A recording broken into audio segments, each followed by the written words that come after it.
자, 안녕하십니까. 고등학교 1학년 사장님들 몇분 강의를 시작하도록 하겠습니다. 우리가 많이 왔어요. 우리가 지금 24페이지 마지막 개념 강의 할 거죠. 자, 여기까지 오느라 항상 고생이 많으셨고, 자, 2단원의 1단원이군요. 1단원의 기본적인 개념 마지막이죠. 24페이지 오른쪽 이제 개념 강의 이제 사고할 거죠. 사고 내용이 이제 코시 슈바르츠 부등식인데요. 이제 코시 슈바르츠 이제 부등식인데 어렵지 않아서 천천히 하도록 하겠습니다. 어렵지 않고 일단 이 마지막 3부까지 오신 거 일단 축하드립니다. 그 전에 우리가 잠깐 이제 1부 이제 내용, 2부 내용, 이제 3부 내용들을 조금 여러분 정리가 돼 있어야 돼요. 우리가 이제 24페이지 오른쪽 개념 강의는 지금 절대부등식에 대한 얘기를 하고 있었잖아요. 절대부등식. 그런 다음에 1부에서는 선생님이 이제 절대부등식 정의를 가르쳐 드렸었죠. 본인이 지금 절대부등식 정의를 얘기할 수 없으면 1부부터 다시 봐야 됩니다. 그리고 이제 기본적인 절대부등식, 기본적인 이제 절대부등식 이것도 가르쳤었죠. 근데 이 나이는 이제 부등식의 증명에 이용되는 이제 실수의 성질이라고 가르쳤었어요. 그리고 이제 2부에서는 선생님이 이제 절대값의 이제 합에 대한 부등식을 가르쳤었죠.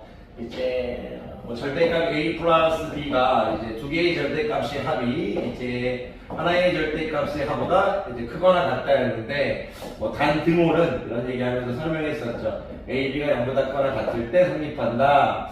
이렇게 얘기했었고, 요 말, 이 등호가 성립한다는 것이 야인데, 야이를 이제 문장으로 읽을 수 있어야 된다고 말씀드렸어요. 여러분들이 A, B가 0보다 크거나 같다 이렇게 읽지 말고, 이거는 무슨 뜻이냐면 A와 B의 부호가 같거나 그리고 적어도 둘 중 하나는 0이다 이렇게 읽을 수 있어야 된다고 말씀드렸어요. 이거를 이렇게 제가 말한 것처럼 읽을 수 없으면 2부를 봐서 또 익히셔야 돼요. 자, 그럼 이제 3부에서는 이제 양수의 세계 A가 0보다 크고 B가 0보다 컸을 때 우리가 이제 산술평균에 대한 이제 정의를 이제 가르쳤고요. 그리고 기하평균에 대한 이제 정의를 가르쳤었죠. 그리고 야이가 왜 이제 기하평균이라는 말을 쓰는지 우리가 선생님이 살짝 얘기했었죠. 기하라는 말은 이제 의심하지 않으실 거고, 왜 이제 도형에서 나왔으니까, 이런 형태가. 근데 야이가 왜 평균이라는 말이 들어갔을까? 그랬을 때 이제 선생님이 물가상승률이나 경제성장률이나 인구 증가율 같은 거에서 이런 이제 야이라는 형태를 평균으로 쓴다. 그래서 기하평균이라고 한다 말씀드렸었어요. 그런 다음에 이제 산술평균이 기하평균보다 항상 크거나 같다를 이제 증명해 드렸었죠. 그런데 이제 요쪽 야이는요 실수에서 성립하는 이제 부등식이고요. 야이는 이제 양수에서 성립하는 이제 부등식인 거예요. 그런 것들을 알아주셔야 되고요. 요 기본적인 절대 부등식은 실수에서 다 이제 성립하는 거고요. 이제 오늘 마지막으로 배울 이제 4부는 이제 코시 슈바르츠 부등식이라는 건데 이제 실수에서 성립하는 부등식이에요. 실수에서 성립하는 부등식 이렇게 말씀드리시면 돼요. 전부 성립한다 이거죠. 부등식에서 이제 선생님이 허수의 세상을 얘기하고 있지 않으니까. 그러면 이제 이 선생님이 이제 이 실수에서 지금 이 성립하는 코시 슈바르츠 부등식인데 왜 이 코시 슈바르츠 부등식이냐면 저도 좀 정확하게 이제 수학의 이제 어를 자세히 공부하는 건 아닌데요. 간단하게만 설명드리면 아마 프랑스여서 그럴 거예요. 프랑스의 코시가 지금 여러분들이 배울 이제 부등식에 대해서 이제 연구를 했고 아마 그 부분을 다 마치지 못하고 이제 돌아가신 것 같아요. 그래서 이제 마지막에 이제 독일의 슈바르츠라는 녀석이 독일의 슈바르츠라는 분께서 이걸 좀 마무리해 준 것 같아요. 그래서 그 두 분의 이름을 따서 코시 슈바르츠 부등식이라고 이제 하는 걸로 알고 있는데 선생님이 이제 지식은 이 정도까지고요. 아마 여러분도 관심이 있으시면. 근데 그건 나중에 여러분들이 대학에서 전문적으로 하시는 분들이 또는 이제 이걸 전공 삼거나 또는 어원에 대해서 공부하시는 분들이 하셔야 될 역할인 것 같고 여러분들은 그냥 프랑스의 코시와 독일의 슈바르츠의 합작품 정도라고 생각하시면 될 것 같아요. 코시 슈바르츠 부등식, 프랑스의 코시와 독일의 슈바르츠 녀석이야. 자꾸 슈바르츠 부를 녀석이라고 불러주는데 죄송합니다. 독일의 슈바르츠 분께서의 합작품이다 이렇게 받아들이시면 될 거예요. 그러면 지금 이제 아마 이 일품책에서는 코시 슈바르츠 부등식이라고 나와 있진 않고요. 그냥 식으로만 주어졌는데 여러분께서 이제 코시 슈바르츠 부등식이다 이렇게 암기해 주시면 좋을 것 같아요. 어떤 식을 암기할 때 우리가 이제 그 식의 이름이 있어야 암기가 편하니까요. 자, 어떤 부등식이냐면 코시 슈바르츠 부등식은 이제 A 제곱을 해주고요, 이제 B의 제곱 이렇게 해서 괄호를 쳐주고 도실수를 제곱해줘요. 다시 또 괄호를 쳐주고요. 이제 C의 제곱 이제 똑같이 해줄게요. 일품책하고. 자, 일품책은 X제곱 Y제곱이라고 되어 있죠. 자, X제곱 더하기 Y제곱 이렇게 할게요. 그럼 야이를 외울 때 좌변에도 제곱의 합이 있고 우변에도 제곱의 합이 있는데 제곱의 합 곱하기 제곱의 합 이렇게 읽어주시면 좋아요. 코시 슈바르츠 부등식은 괄호를 쳐주고 이렇게 제곱의 합 곱하기 제곱의 합 형태구나 좌변이 이런 식으로 외워주세요. 그러면서 여러분들이 A제곱 더하기 B제곱, X제곱 더하기 Y제곱 이렇게 해주시는 게 여러분들이 하셔야 될 것 같습니다. 그럼 이 코시 슈바르츠 부등식은 이런 제곱의 합에서 여기 있는 각각이 A를 가져오고 여기도 이제 B를 가져오고 여기도 X를 가져오고 여기를 Y도 가져와서 야이와 야이를 곱해주고요. 야이를 곱해준 합이 우변의 형태로 들어가요. 여기 뭐가 들어가냐면 A하고 X를 곱해준 형태요. 그러니까 여기 첫 번째 녀석과 여기도 첫 번째 녀석 괄호마다의 첫 번째 녀석을 곱해준 형태가 이제 오른쪽에 들어가요. 그리고 이 뒤에는 이제 B하고 Y를 곱해준 녀석이 들어가는데 이번에는 앞에서는 이제 제곱의 합, 제곱이 합이었는데요. 이제 우변에서는 괄호를 쳐주고 제곱해준 형태가 들어가요. 그랬을 때 이제 여러분들이 AX 플러스 BY, Y를 외울 때 어떻게 외우냐면 좌변에 있는 제곱의 합, 우변에 있는 제곱의 합 중에서 앞에 있는 녀석을 하나 뽑고 앞에 있는 녀석을 하나 뽑아서 곱해준 형태, 그리고 뒤에 있는 녀석과 뒤에 있는 녀석을 뽑아서 곱해준 형태에서 이 네 개의 이제 앞에 있는 그 네 개를 곱해준 형태로 만들었다고 생각하시면 돼요. 앞에는 AX, 앞에 것끼리 곱해주는 거, 뒤에는 이제 뒤에 것끼리 곱해주는 거, 그리고 거기다가 이제 제곱이 들어간 형태다 이렇게 받아주시면 돼요. 야이가 이제 앞에 있는 녀석이 항상 크거나 같다. 이게 코시 슈바르츠 부등식이에요. 항상 이게 성립한다는 얘기입니다. 자, 우리 코시 슈바르츠 부등식 저걸 증명하기 전에 여러분들이 한번 좀 연습을 해줬으면 좋겠어요. 무슨 얘기냐면 A제곱 더하기 B제곱, 제곱의 합을 일단 해주고요. 좌변에. 그리고 X제곱 더하기 Y제곱해서 제곱의 합을 해주고요. 제곱의 합하고 제곱의 합을 곱해준 요 좌변의 식은요, 하나씩 뽑아서 더해준, 하나씩 뽑아서 곱해서 더해준, 하나씩 뽑아서 곱해서, 하나씩 뽑아서 곱해서 그것을 더해준 제곱보다 크거나 같다. 이런 식으로 정확하게 읽지 않아도 괜찮아요. 하지만 여러분들이 스피킹을 하려는 것이 여러분들이 수학이 점점 세지는 겁니다. 암기를 항상 할 때 맹목적인 암기는 까먹고요. 자기가 자꾸 이제 말을 하면서 외우는, 머릿속으로 어떤 의미 부여를 하면서 외우는 이제 공식들은 잘 까먹지 않습니다. 그래서 선생님들도 이걸 까먹지 않는 거지 수가 머리가 좋아서 그런 건 아닙니다. 그러면 야이가 항상 성립하는데 야이를 잠깐 증명해 준 다음에 이번엔 증명부터 할게요. 그런 다음에 이 식에 대해서 얘기해 주는 게 좋을 것 같아요. 그러면 야이가 왜 성립하는지는 우리가 잠깐 보여드리면요. 야이가 만약 우리가 크거나 같다. 우리가 앞에서 이제 부등식의 증명이 이용되는 실수의 성질에서 A가 B보다 크거나 같다는 걸 증명하는 건 동치인 필요 충분 조건이 야이를 증명하는 거하고 똑같은 거죠. 그래서 우리가 야이를 증명하기 위해서는 A제곱 더하기 B의 제곱, X제곱 더하기 Y제곱이라는 이 제곱의 합끼리 곱한 녀석에서 A 하나씩 뽑아서 곱해서 더해준, 하나씩 뽑아서 곱해서 더해준 것에 제곱을 뺐을 때 야이가 0보다 크거나 같음을 증명해주면 되겠죠. 그러면 우리가 증명할 때 선생님이 자꾸 여기 좀 떨어져가지고 이렇게 적어준 건 야이를 증명할 거니까요. 증명할 거니까 마지막에 야이가 0보다 크거나 같다는 걸 나와야 되는 걸 자꾸 이제 여러분 머릿속에 연상시키기 위해서 이렇게 적어주는 거예요. 자, 그러면 y를 우리가 한번 증명해 볼게요. 자, 증명하는 과정을 가봅시다. 전개하면 a제곱 x제곱이 될 거고요. 전개하면 이제 a제곱 y제곱이 될 거고 b제곱 x제곱 될 거고 b제곱 y제곱이 될 거예요. 자, 빼기 했는데 좀 천천히 하는 게 나아질 것 같아요. 처음이니까. 자, a제곱 x제곱이 될 거고요. 2ab xy가 될 거예요. 그리고 이제 b의 제곱 y제곱 이렇게 되시겠죠. 그랬을 때 여러분들이 이 a제곱 x제곱이라는 것이 뒤에서 죽여버릴 거고요. b의 제곱 y제곱이 죽여버려서 여러분들 이 칠판에 지금 적는 보고 싶은 칠판에 남는 건 a제곱 y제곱이라는 이 식과요. 플러스 이제 2ab xy와 b의 제곱 x제곱이 나와요. 선생님이 왜 이렇게 이제 적어주시는지는 알 거예요. 순서를 왜 이렇게 적었는지.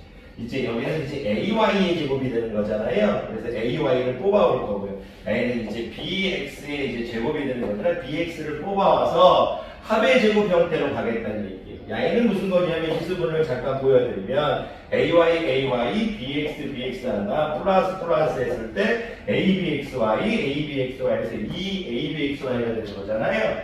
그럼 Y는 이제 그럼 선생님이 여기 마이너스죠. 바보처럼 했네요. 마이너스 이렇게 될 거죠. 마이너스 될 거죠. 이렇게 될 건데 항상 얘기하지만 실수해도 다시 듣는 경우는 없습니다. 그냥 다시 처음부터 풀면 풀었지. 왜냐하면 항상 말씀드리지만 다시 찍기 시작하면 전 영상을 올릴 시간이 없어서 항상 좀 부족하지만 그냥 바로 찍습니다. 이해 좀 해주세요. 오프라인 수업 때는 이제 시간이 좀 수업이 좀 이거보다 기니까 조금 더 잘하도록 하겠습니다. 그러면 y는 이제 ay-bx의 제곱 이렇게 되는 거잖아요. 자, a도 실수고 y도 실수고 b도 실수고 x도 실수라고 했으니까 ay-bx도 실수겠죠. 그럼 당연히 부등식의 이제 증명에 이용되는 실수의 기본의 성질에서 배웠죠. 부등식의 증명에 이용되는 실수의 이제 기본적인 성질들을 배웠잖아요. y가 이제 실수죠. 실수의 제곱 항상 0보다 크거나 같을 거죠. 그러면 우리가 y가 0보다 크거나 같다는 게 증명이 됐으니까 y가 성립한다 이거예요. 항상 이런 거를 이제 마지막에 했을 때 단 이런 걸 집어넣어요. 단 등호는 실수의 제곱이 등호라는 이 등호가 성립한다. 0이 돼야 된다는 거잖아요. 그러면 ay-bx가 0이 돼야 될 거니까 ay는 bx, y가 성립했을 때 우리가 이제 등호가 성립한다 이거예요. ay는 이제 bx가 성립했을 때 그러니까 이제 여러분들이 단 등호는 AY는 이제 이런 걸 적어놓고 단 등호는 AY는 BX일 때 등호는 이렇게 성립한다 이렇게 생각해 두시면 된다 이거예요. 그럼 저게 무슨 뜻일까? 여러분들이 이제 저걸 아셔야 되는데 이 AY는 BX 단 등호는 이럴 때 성립하고 그 외에는 전부 다 이제 좌변이 크다 이거죠. A제곱 더하기 B의 제곱 X제곱 더하기 Y제곱이 AY, BX의 제곱보다 크거나 같은데 y가 아니었을 때는 AY가 이제 BX가 아니었을 때는 무조건 이제 y가 성립한다는 얘기잖아요. 요거는 이렇게 받아들이시면 돼요. y는 이제 AY는 BX가 성립한다는 거는 비율에 대한 문제예요. 비율에 대한 문제. 그러니까 예를 들어서 여러 가지 y를 이렇게도 볼 수 있어요. AY, BX는 내항을 y를 이제 외항으로 보고요. y를 내항으로 봤을 때 야인들끼리 곱해준 게 똑같을 때는 등호가 성립한다 이거예요. 그렇게 맞춰도 되고 야인은 이제 b가 0이 아니고 b가 0이 아니고 a가 0이 아닐 때 이렇게도 볼 수 있어요. by는 ax 이렇게도 볼 수 있겠죠. 야인은 또 무슨 뜻이냐면 by분의 ax는 무슨 뜻이냐면 야이의 비율, 야이하고 야이의 비율하고 야이하고 야이의 비율이 똑같을 때도 등호가 성립한다는 얘기예요. 그러니까 여러 가지 형태로 볼 수 있다는 얘기를 말씀드리고 싶은 거예요. 하나를 얘기하고 싶은 게 아니고 등호는 비율이 똑같을 때 이제 자연스럽게 이제 같아진다 이거예요. 나이로 봤을 때 외항의 곱과 내항의 곱이 같을 때는 이제 성립한다 이렇게 봐도 되고요. 어쨌든 비율 얘기예요. 그 관점에서 보는 거고. 야는 이제 b분의 y가 a분의 x 비율이 같을 때 똑같다 이거예요. 어떻게 봐도 이제 상관없어요. 야를 또 이렇게 보는 학생이 있는데 x분의 y는 x로 오고요. a분의 b, y 역시도 이제 비율이 똑같다는 얘기예요. x분의 a, 이제 y분의 b 이렇게 해서 비율이 똑같다는 얘기예요. 다 똑같다는 얘기, 결국 얘기 똑같죠. 이런 얘기를 지금 하고 있습니다. 이게 처음에는 좀 이제 어려울 수 있어요. 어려울 수 있는데 하다 보면 어렵지 않다는 얘기예요. 어떤 관점에서 볼 거에 따라 달라져요. 그러니까 y가 만약 1대 2x가 1대 2일 때 y도 1대 2면요. 등호가 성립한다 이거예요. 아니 그 관점에서 맞춘 거예요. 그리고 y는 무슨 얘기냐면 y가 1대 2일 때 y도 1대 2면 성립한다. 그 관점에서 맞은 거예요. 다 같은 내용입니다. 다 같은 내용이라서 별거 없어요. 이 무슨 뜻인지 잠깐 보여드려 볼까요? 한번 보여드려 보는 게 나을 것 같아요. 무슨 얘기냐면 제가 등호가 성립하는 걸 하나 만들어 볼게요. 예를 들어서 2의 제곱 더하기 3의 제곱 이렇게 했는데 제가 예를 들어서 여기 4의 제곱 더하기 이제 6의 제곱 이렇게 했다고 치면요. 야이 비율이 어떻게 돼요? 1대 2죠. 앞에 있는 2하고 3하고 보고 있어요. 이 3하고 6도 뭐예요? 1대 2죠. 이랬을 때는 어떻게 되면 등호가 성립한다고 하나씩 곱은 2 곱하기 4 플러스 3 곱하기 6의 제곱하고 등호가 성립한다고. 근데 이 식을 여러 가지 형태로 볼 수 있어요. 보세요. y를 1대 2, 1대 2 관점에서 볼 수도 있지만 2 곱하기 6은 12, 3 곱하기 4는 12 이렇게도 볼 수 있죠. 그리고 이 자체적으로 2대 3이죠. 여기도 2대 3이죠. 그래서 일단 등호가 성립한다 이거예요. 정말 등호가 성립을 계산해 볼까요? 전개하지 않고 단순하게 계산할게요. y는 이제 4고요. y는 9가 되겠죠. y는 16 더하고 여기는 36 되겠죠. 그러면 13 될 거고요. 13 곱하기 52의 형태가 되겠네요. 그럼 52 곱하기 10 플러스 3이니까요. 520 될 거고 156 이렇게 되나요? 그러면 676 이런 형태가 되겠네요. 우연하게도 선생님이 만들려고 한 건 아니었는데 나름대로 조금 잘 만든 것 같아요. 왜 이런 생각을 했냐면 우리가 25의 제곱은 625인데 26의 제곱 했을 때 26 곱하기 26을 해보면요 20이 32개에다가 646, 646, 676 돼서 26의 제곱을 만들려고 한 건 아니었는데 오히려 이렇게 만들어졌네요. 그래서 이제 요런 것도 정말 676이 나오는지 해볼게요. 2 곱하기 4는 어떻게 되나요? 8이 되겠죠. 3 곱하기 6은 18 되겠죠. 그래서 이게 26의 제곱이 된다. 똑같다 이거예요. 이런 거 바로바로 만들려고 한 건 아니었는데 어쨌든 그 외에는 비율이 성립하지 않을 때에는 전부 다 누가 크다? 좌변이 크다는 얘기예요. 그래서 스스로 한번 여러분들이 만들어 볼 수 있어야 됩니다. 만들어 볼 수 있어야 돼요. 그럼 제가 예를 들어서 이제 2의 제곱 더하기 3의 제곱 이렇게 했는데 야이는 4의 제곱 했지만 야이는 이제 2배가 아닌 5의 제곱 이렇게 해볼게요. 그랬을 때는 항상 이제 등호가 커버린다 이거예요. 야이는 이제 2 곱하기 4를 하면 8이 되겠죠. 3 곱하기 5를 하면 15 되겠죠. 그런 형태보다 커버린다 이거. 정말로 그렇게 나오는지 확인해 볼까요? 2의 제곱은 4고 3의 제곱은 9고요. 4의 제곱은 16이고 5의 제곱은 25니까요. 13 곱하기 이제 41 이렇게 되죠. 그러면 41 곱하기 10 플러스 3이니까요. y는 이제 410 될 거고 y는 이제 123 될 거죠. 그러면 533 될 거예요. y는 어떻게 돼? 23의 이제 제곱 될 거죠. 우리가 23의 제곱은 암기돼 있죠. 여러분 암기 안 되는 수도 있으니까 한번 보여드리면 20이 26개 있고 상상해서 529가 되겠죠. 그래서 529에서 533은 529보다 크죠. 이런 내용들. 자, 슈왈츠 부등식은 이렇게 외워주시면 돼요. 실수에서 성립하는 부등식인데 일단 4개의 변수가 필요하겠죠.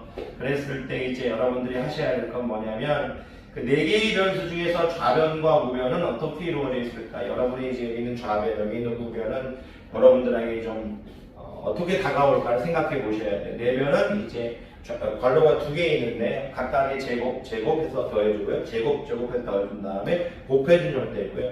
이쪽에서는 그 4개의 변수들을 2개의 변수끼리 곱한 다음 괄호 쳐주고 제곱해준 형태예요. 등호는 비율이 같을 때 등호가 성립하고요. 그 외에는 좌변이 모두 크다 이렇게 말씀하시면 돼요. 그런 것들은 이제 하다 보면 되는 거니까 이제 너무 이제 어렵게 생각하실 필요가 없어요. 연습이지 여러분들 절대 괴롭히려는 게 아닙니다. 학생들이 또 이런 얘기를 해요. 0이 들어가면 어떨까 할 수 있는데 0이 들어갈 때는 너무나 이제 한쪽에 0이 한번 들어가 볼까요? 그러면 제가 만약에 a제곱 더하기 b자리에 0의 제곱을 한번 이렇게 집어넣어볼게요. 그리고 x제곱 더하기 y제곱 이렇게 해볼게요. 그리고 이제 왼쪽에는 이제 한쪽이 0이 들어가는 거니까요. 이제 우리가 지금 들어가는 b에 0이 들어갔죠? 그럼 얘는 ax의 제곱 이렇게 되겠죠? ax의 제곱. 그러면 이제 여러분들이 이제 한쪽이 0이 들어갔으니까 얘는 이제 a제곱 x제곱 여기 벌써 하나가 있죠. 그럼 당연히 어떻게 될 거예요? 이쪽이 당연히 크게 되겠죠. 그런 것들도 이제 알 수 있어요. 둘 다 0이 들어가면 의미가 이제 둘 다 0이 들어가면 또 어떨까 이렇게 할 수 있는데 둘 다 0이 들어가 버리면 이것도 등호가 바로 성립해 버릴 수 있죠. 무슨 얘기냐면 이걸 그냥 이제 0이 들어가는 여러분 생각 안 해도 되는데 그냥 잠깐 보여만 드리면 제가 만약 a제곱 더하기 b제곱 이렇게 했는데 이쪽에 0의 제곱이 하나 딱 들어갔어요. 그리고 이제 여기도 x제곱이 있는데 여기도 0의 제곱이 이렇게 하나 들어갔다고 칠게요. 그럼 여기도 벌써 여러분들이 느끼셔야 되는 건 뭐냐면 이제 보세요. y하고 y를 곱해줄 거잖아요. 그러면 이제 ax 이렇게 될 거죠. y는 없어질 거죠. 그래서 y 이렇게 될 거잖아요. 좌변하고 우변 어떻게 돼? 같아 버리게 되겠죠. 그렇게 받아들여 주시면 돼요. 그럼 애들이 이렇게 선생님 이것도 비율로 볼 수 있는 거야. 물론 여러분들한테 제가 분모의 0분의 0을 이제 비율로 얘기하면 안 되지만 여러분들한테 이제 얘기하고 싶은 거는 이 상태에서 둘 다 0이 들어가도 된다. 그래서 y를 볼 때 선생님이 ay는 bx 이걸 아침에 가르친 거예요. ay는 bx. y하고 y를 곱해줬을 때, 곱해줬을 때 이제 0이죠. y하고 y를 곱해줬을 때 뭐예요?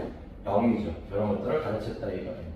그래서 아까 침에 ay는 bx 이 문장에서 시작했다 이거. y가 성립할 때 항상 뭐가 성립한다? 등호가 성립한다 해서 그런 관점에서도 가르쳤다. 요 정도만 제가 얘기하도록 하겠습니다. 또 너무 많은 얘기를 하다 보면 요 정도 코시-슈바르츠 부등식을 좀 느꼈다. 하나 더 해야 돼요. 하나만 더 할게요. 이 코시-슈바르츠 부등식에 대해서 제가 이제 가르쳐 준 다음에 애들 보고 이런 얘기를 가끔 해요. 어떤 얘기를 하냐면 이 a제곱 더하기 b제곱 이렇게 우리 맛도 보고 x자녀 y자녀 한 번쯤 이제 1을 집어넣어줘라. 1을 한번 집어넣어줘라. x에서 1, y에서 1을 집어넣어주면 이 좌변은 저런 식이 될 거고 우변은 어떻게 돼요? a가 1이고 y가 1이니까 a 플러스 b의 제곱 형태가 돼버리겠죠? 이렇게 돼버리겠죠. 그래서 요 식도 한번 외워줘라 이렇게 말씀드려요 애들한테. 요 식도 왜냐하면 합의 제곱의 형태니까 우리가 문제를 풀 때 합의 제곱의 형태가 항상 누구보다 작거나 같다 이런 게 나와 있으면 우리가 문제를 풀 때 편하거든요. 그랬을 때 애들한테 이 합의 제곱이라고 했을 때 여기 지금 1이 있고 여기도 지금 1이 곱하기 1이 생략된 거니까 옆에 있는 4개의 변수가 있다고 생각해 놓고 a제곱 더하기 b제곱 이렇게 일단 하나 떠올려주고요. 1의 제곱 더하기 1의 제곱 이렇게 떠올려 달라는 얘기예요. 여기 지금 1이 들어가고 여기가 1이 들어갔을 때 이 지금 이 오른쪽, 요 오른쪽에 있는 녀석, 요 오른쪽에 있는 거잖아요. 여기도. 그래서 이제 여기가 1이 들어가고 여기가 1이 들어갔을 때 여기 1의 제곱, 1의 제곱 이렇게 적어줄 수 있다면 상당히 감사하다는 얘기죠. 그래서 여러분 대부분 학생들이 이제 a 플러스 b의 제곱 이렇게 한 다음에 y가 이제 여기 있는 변수 1, 여기 있는 변수 1 이렇게 해가지고 여기 지금 1의 제곱 더하기 1의 제곱 이렇게 해놓고 앞에 a, b에서 a 제곱 더하기 b의 제곱 이렇게 바꿔주는 형태는 잘 못해요. 그래서 여러분들이 코시-슈바르츠 부등식 공부가 끝나고 이 형태까지 할 수 있다면 너무나 좋을 것 같아요. 그러면서 단 등호는 이렇게 하면서 단 등호는 뭐 a분의 1하고 b분의 1이 같을 때 이렇게 적어줄 수 있으면 너무나 좋을 것 같아요. 즉 a하고 b가 같을 때를 얘기하고 있는 거죠. 그런 얘기를 만약 할 수 있다면 이제 선생님이 너무나 감사하다는 말을 드리고 싶네요. 자, 코시-슈바르츠 부등식, 프랑스의 코시와 독일 슈바르츠의 합작품을 우리가 잠깐 같이 배워봤습니다. 자, 강의 듣느라 고생 많으셨습니다.